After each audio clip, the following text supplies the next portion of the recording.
Ал қайырлы күн, Асылтым. Халдарыңыз қалай, аман есен шығарсыздар. Жаңа бір ролик көріп қалдым да, өзім балалық шағым есіме түсіп кетті. Мен анам бастауыш сынып мұғалімі тұғын, марқұм жан жай тапқыр. Бірақ қазір айтпай кетсем, мен сияқтылар бар шығар. Психологияда оны балалық травманы қазақша қалай, балалық зауқым ба, мақтанып жатыр. Енді Құдайға шүкір, Құдай тіл көзден аулақ етсін, өзінің көріп отқан пешенесіне жазылған, маңдайына біткен енді перзенті ғой.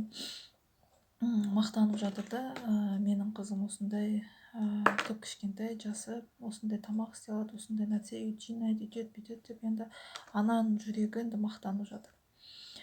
Ал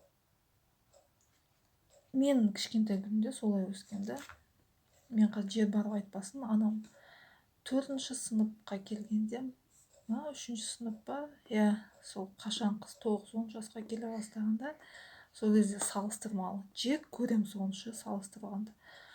Жұрттың қыздары күшті, оны барлықтарың білесіздер, ол қазақтың менталитеті кәдімгі тасқа таңба басқандай.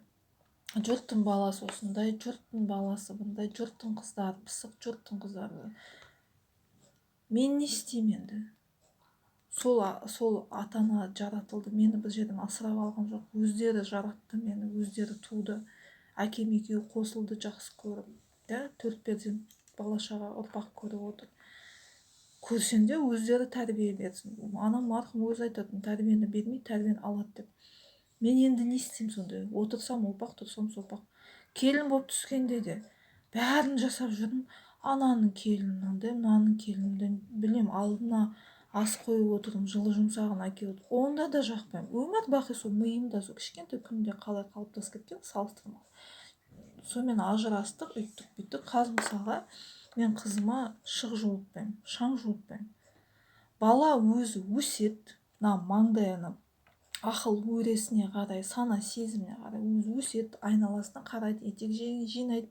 Оған мен барлық жаңағыдай іргетасын қалап берем. Ары қарай өзі алып кетеді. Болар бала боғынан дейді. Істей ала ма, бала алып кетеді. Бірақ мен жек көрем салыстырғанда. Жұрттың баласы андай. Жұрттың баласы, ол жұрттың баласы. Бір жерлеріне тығып, бір жерлеріне салып қойсын. Менің балам керемет. Мен де керемет. Құдайға шүкір.